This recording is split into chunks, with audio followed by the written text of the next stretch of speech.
말이 책 중에 있으니 이 성경 나는 사랑합니다. 옛날 용맹스럽던 다윗 왕의 역사와 유대 청년 다니엘의 경험과 주의 선지 엘리야 병거 타고 하늘에 올라가던 이를 기억합니다. 귀하고 귀하다 우리 어머님이 들려주시던 재미있게 듣던 말이 책 중에 있으니 이 성경 나는 사랑합니다.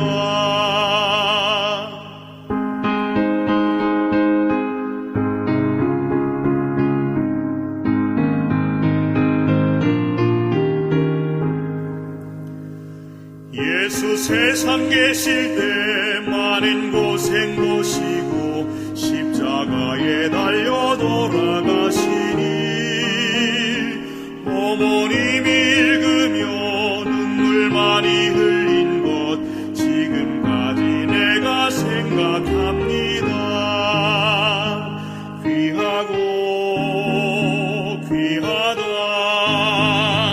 우리 어머님이 들려주시던 재미있게 듣던 말이 책 중에 있으니 이 성경 나는 사랑합니다.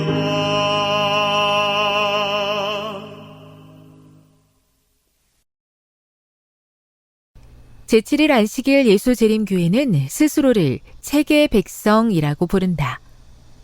재림교인 중에는 1년 동안 성경 통독 계획을 실천하거나 다른 그리스도인과 교리 토론을 벌이며 성경에 대한 이해를 드러내는 사람이 많다. 또 국가적, 국제적 성경 대회에서도 좋은 성적을 거두곤 한다. 1958년 8월 19일 최초의 세계 성경 대회 결승전이 예루살렘 히브리 대학교에서 열렸다. 이스라엘 공영방송에서 10주년을 맞아 기획한 행사였다. 결승 진출자는 15개국에서 참가한 유대계, 기독교계 신자였다. 이 대회에서 3위를 차지한 브라질 출신의 39세 교사 이레네 산토스는 재림교인이었다.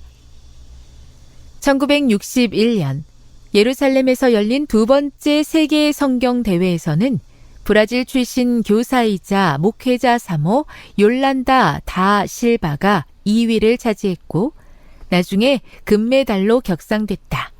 그도 재림교인이었다. 같은 대회에서 5위를 차지한 남아프리카 공화국의 JJB 콤브링크 역시 재림교회 목사였다.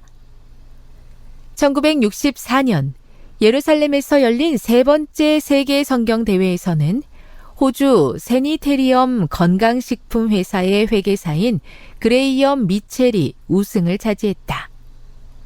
1969년의 네 번째 대회에서는 볼리비아 출신 재림교인 마누엘 하라 칼데론이 4위를 차지했고 1981년 대회에서는 치코 비블리아라는 닉네임을 사용한 프란시스코 알베스 지 폰테스가 2위를 차지했다. 그는 브라질 재림교인으로 실바처럼 나중에 금메달로 순위가 올랐다. 하나님의 말씀을 사랑하는 신실한 재림교인은 여전히 많으며 위 사례는 그 일부에 불과하다. 재림교인으로서, 가족 구성원으로서 개인적으로 우리는 성경을 암기하는 멋짐 습관을 되찾아야 한다. 그런데 단순한 성경 암기보다 성경을 제대로 이해하고 그 가르침을 실천하며 사는 것이 더 중요하다. 머리만 크고 가슴이 텅 비었다면 그야말로 최악이다. 그리스도는 제자들을 위해 이렇게 기도하셨다. 그들을 진리로 거룩하게 하옵소서. 아버지의 말씀은 진리니이다. 성경을 외우는 지적인 신앙도 좋지만 우리는 하나님의 말씀에 변화시키는 능력으로 성화되어야 한다. 인간의 비판은 모두 제쳐두고 겸손한 마음으로 하나님의 말씀을 듣고 따르자.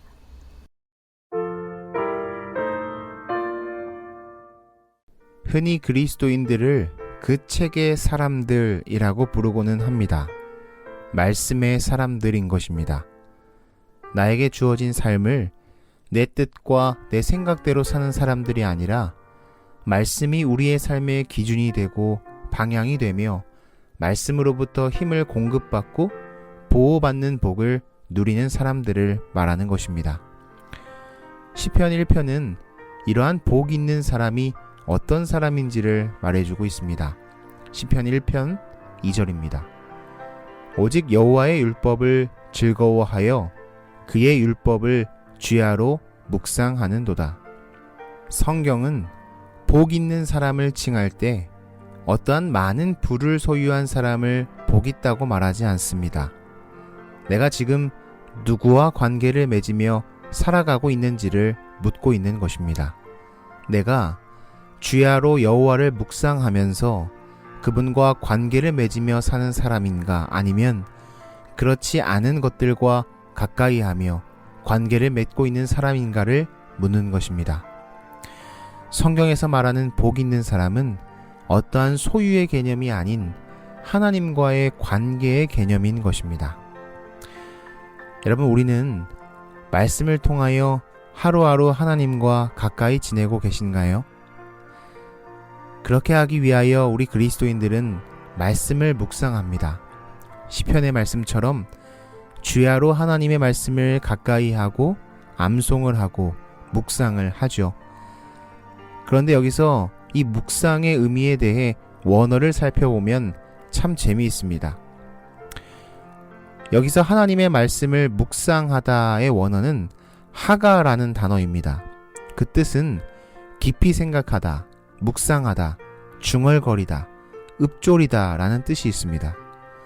말씀을 그냥 읽는 것을 넘어서 깊이 한번 생각해보고 그 묵상한 말씀을 암송하고 입으로 말씀을 반복하며 살아가는 것을 의미하고 있죠. 이것이 우리가 생각하는 묵상의 뜻이기도 합니다. 그런데 또 한 가지 의미가 있습니다.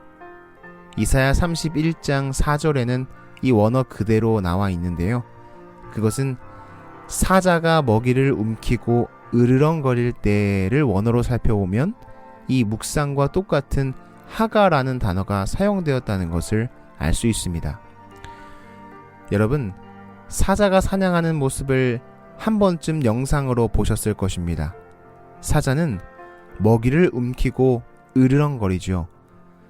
이것은 사자뿐만 아니라 다른 동물들도 그렇습니다. 왜 으르렁거리나요? 사자가 사냥한 그 넓은 초원에는 사자만 있는 것이 아니기 때문입니다. 땅에는 그 먹이를 노리는 하이에나들이 많습니다. 하늘에는 독수리가 있습니다.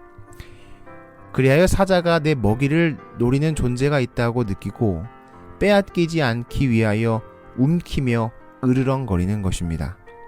방심하면 빼앗기기 때문이에요.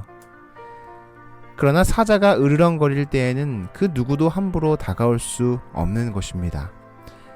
그 먹이를 노리는 모든 주위의 동물들은 사자가 한눈 팔기만을 기다리는 것입니다. 여러분, 하나님의 말씀을 묵상한다는 것은 단순히 읽고 생각하고 한번 읽으면 나를 지켜주는 그러한 부적 같은 것이 아니라는 것입니다. 선지자가 생각하는 묵상은요, 하나님께서 나에게 주신 그 귀한 말씀을, 그 은혜를 빼앗기지 않기 위하여 그 말씀을 움켜쥐고 가슴에 품고 으르렁거리는 것, 절대로 빼앗기지 않을 거야 라고 으르렁거리는 것이 묵상이라고 이사야는 표현한 것입니다. 하이에나처럼 우리를 노리는 사단도 있다는 것입니다. 내가 그 말씀을 붙잡고 그 은혜를 빼앗기지 않으려고 내 가슴에 품고 으르렁거리지 않으면 방심하기만을 기다렸던 그 사단이 우리의 말씀과 은혜를 송두리째 뽑아가는 것을 경험할 것입니다. 우리가 매일 말씀을 읽고 매주 듣지만 그 자리에서 일어나면 잊어버리는 것은 그 받은 말씀과 은혜를 움켜쥐지 않기 때문이라는 것이에요. 말씀을 놓치지 않기 위하여 움켜쥐라고 성경은 말합니다. 빼앗기지 않기 위하여 으르렁거리라는 것입니다. 이것이 묵상이라는 거예요. 여러분, 우리는 책의 사람들입니다. 말씀의 사람이죠. 하나님의 말씀대로 살아가는 사람들입니다. 그렇다면 그 말씀을 놓치지 않기 위하여 내가 말씀을 붙잡고 씨름하는 하루가 되기를 간절히 바랍니다. 우리가 그러한 노력을 할 때 하나님께서는 우리의 모든 생각과 마음과 생애를 주의 능력으로 지켜주실 것입니다.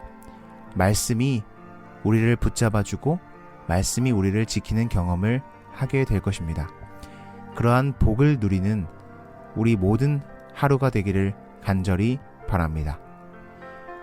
하나님 아버지, 말씀으로 우리와 가까이 해주셔서 감사합니다.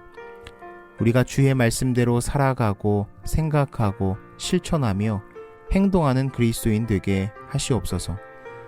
그저 듣고 마는 말씀이 아니라 내가 그 말씀을 붙잡고 놓치지 않기 위하여 노력하며 살아가는 그리스도인 되게 하시옵소서. 오늘 그러한 복 있는 사람의 모습으로 살아가는 안식일 되기를 바라오며 예수 그리스도의 이름으로 기도합니다.